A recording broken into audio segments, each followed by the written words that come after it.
Hello and welcome back. Now this time we're going to be going over a vehicle speed sensor for an 04 Pontiac Sunfire.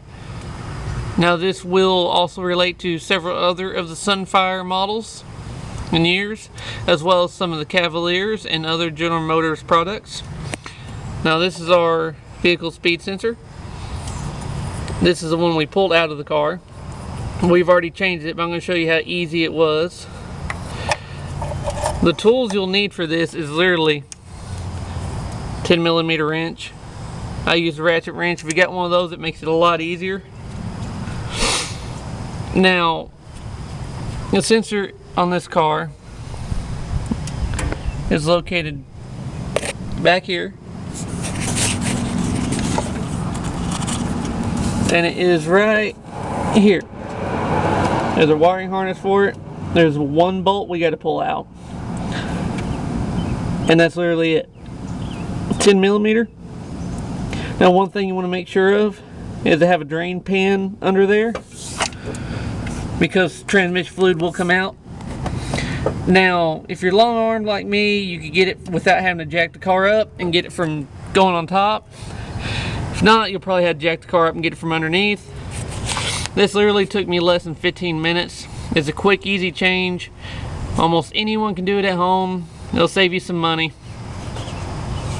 But what you do is pull out that 10mm bolt that's right there.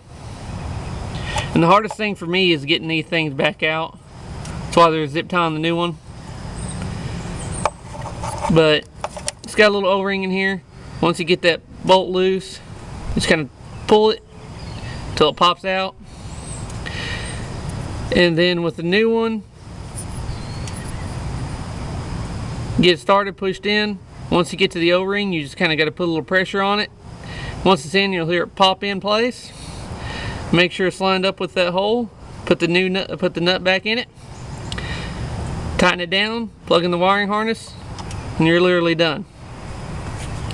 Now the thing about the vehicle speed sensor is it can affect your gas mileage and affects how your transmission shifts. Now a lot of times the vehicle speed sensor will start sending false signals, and the engine light or something won't come on and it won't throw a code yet, which can be bad for your transmission. So what can happen with one of these old sensors is it can cause erratic and harsh shifts, slipping, etc. Anything to do with that.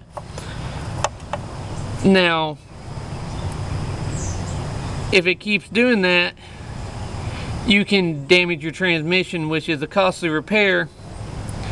And I found one Dorman replacement on eBay for $15, and they're in that range up to $30, so it's cheap insurance to change compared to the cost of a transmission. And sometimes it feels like the transmission's going out, but sometimes it'll be the sensor. So it's a lot cheaper option to go with first, just to make sure that's not the transmission. Now one thing about this is that drain pan under there, you can see how much fluid you lost, and you can basically put the same amount of fluid back in it of new. And you do that over here on this one. That's where the transmission fill is.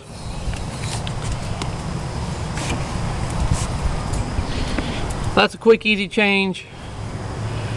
It's a good one to do if you're having trouble with your transmissions. First one we'll start off with, because that $15 to $30 is going to save you money if that's the problem, especially compared to the cost of taking it to a shop or having the transmission rebuilt. Now thanks for watching. If you like this video, please like and subscribe. Keep a watch out for more content.